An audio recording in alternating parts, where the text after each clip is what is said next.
آپ کے اس فیصلے کی وجہ سے کتنی ماؤں کے زخم جو ہیں وہ دوبارہ آپ نے تازہ کر دیے ہیں، اور اس کو پریشرائز کیا گیا ہے کہ آپ نے خود مارا ہے۔ اگر مسلم لیگ یہ سمجھتی ہے کہ اسے دکھ ہے تو اسے ڈپٹی اسپیکر اور عظمیٰ بخاری کو فوراً اپنے عہدوں سے جو ہے کہ مستعفی کروا دینا چاہیے۔ سر مجھے یہ بتائیں کہ پہلے تو ہم واقعات دیکھتے تھے، کراچی میں ہوتے تھے، گٹر کا ڈھکن کھل جانا، لوگوں کا گر جانا، اب جو لاہور میں واقعہ ہوا اس حوالے سے کیا کہیں گے آپ؟ یہ تو اتنا شرمناک واقعہ ہے کہ صرف پاکستان میں نہیں پوری دنیا میں ہمارا سر شرم سے جھک گیا ہے، اور پھر ہمارے ڈپٹی اسپیکر کا اور عظمیٰ بخاری صاحبہ کا جو ہے کہ وہ ہمارے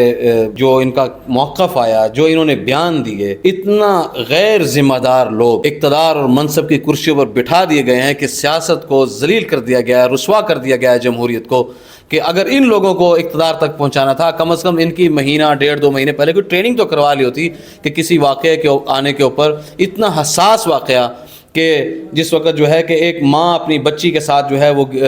موت کے منہ میں چلی گئی، اور آپ جو ہیں کہ یہاں حکمرانوں کو کوئی وہ اس کا کوئی احساس تک نہیں ہے، اور پھر ایک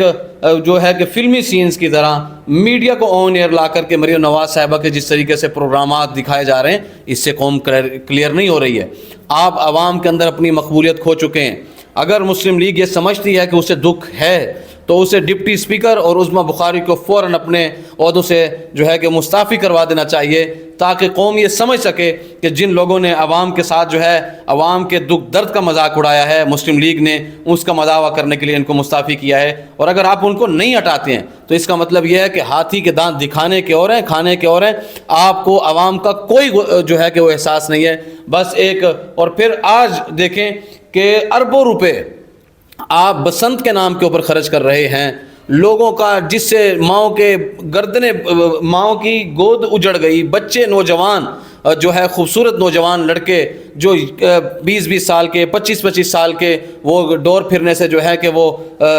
شہید ہو گئے، آج ان کی ماؤں کے اوپر کیا گزر رہی ہوگی؟ اگر مریم نواز صاحبہ اس ڈی سی کو یہ کہتی ہیں، اس اے سی کو یہ کہتی ہیں کہ آپ نے اللہ کو جواب نہیں دینا، آپ کے سینے کے اندر دل نہیں ہے، میں مریم نواز صاحبہ سے پوچھنا چاہتا ہوں کیا آپ کے سینے میں دل نہیں دھڑکتا ہے کہ ایک ماں جو اپنے غم کو بھول چکی تھی، آپ کے اس فیصلے کی وجہ سے کتنی ماؤں کے زخم جو ہیں وہ دوبارہ آپ نے تازہ کر دیے ہیں، اور پھر آج ایسے موقع پر جس وقت 5 فروری کا ہمیں ایونٹ کرنا چاہیے تھے، کشمیر کے لیے آواز اٹھانی چاہیے تھی، یہ اربوں روپیہ کشمیر کے مظلوم مسلمانوں پر خرچ ہونا چاہیے تھا، آپ نے لہو و لعب کے کاموں میں لگا کر یہ ثابت کر دیا ہے کہ آپ مشرق کے نہیں مغرب کے نمائندہ سیاستدان ہیں۔ انشاءاللہ جمعیت علماء اسلام عوامی طاقت کے ساتھ جہاں دیگر صوبوں کے اندر آپ کا مقابلہ کر رہی ہے، انشاءاللہ پنجاب میں بھی آپ کا مقابلہ کریں گے، اور آنے والے دنوں میں لاہور کے عوام بھی جمعیت علماء اسلام کے شانہ بشانہ ہوں گے، اور یہ حکمران انشاءاللہ بہت جلد اپنے انجام کو پہنچیں گے۔ سر وہ جو عورت گری ہے اس کے ہسبینڈ نے 15 پہ کال کی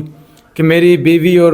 میری بیٹی گر گئی ہیں، بجائے اس کے کہ اس کو نکالا جائے، خبریں یہ چلائی گئی ہیں کہ کوئی نہیں گری، اور اس کو پریشرائز کیا گیا ہے کہ آپ نے خود مارا ہے۔ حضرت یہ تو ایک واقعہ تھا آپ کے سامنے آگے ہے، آپ تھانہ کلچر میں جائیں، تھانوں کو استعمال کیا جا رہا ہے صرف اور صرف مسلم لیگ اور نواز شریف کی اجارہ داری قائم کرنے کے لیے، جہاں پر غریب کسانوں کو جو ہے کہ ڈرایا دھمکایا جاتا ہے، نابینا لوگوں پر شیلنگ کی جاتی ہے، اساتذہ پر ظلم و جبر کیا جاتا ہے، ہر وہ طبقہ جو اپنے حق کے لیے میدان میں آ رہا ہے اس کے خلاف پولیس فورس کو استعمال کیا جاتا ہے۔ اور یہ تو ایک واقعہ تھا جو ہمارے سامنے آ گیا، ہم تو روزمرہ کی زندگی کے اندر گراؤنڈ لیول سے ہم سیاست کر کے آئے ہیں، لوگوں کے ساتھ بیٹھتے ہیں، تھڑوں پر جا کر عوام الناس کے ساتھ بیٹھتے ہیں، جو عوام کے ساتھ گزر رہی ہے۔ الامان والحفیظ بلڈنگیں تو بنائی جا رہی ہیں تھانے کی، لیکن تھانہ کلچر پہلے سے زیادہ خراب کیا جا رہا ہے۔ اگر آپ پنجاب کو بہتر کرنا چاہتے، اگر آپ پنجاب کے عوام الناس کو بہتر کرنا چاہتے تھے، تھانہ کلچر کے ان رویوں کو ختم کرنا ہوگا، یہ رویہ جو پنجاب حکومت کے چہرے کے اوپر ایک تمانچہ بن کر آیا ہے۔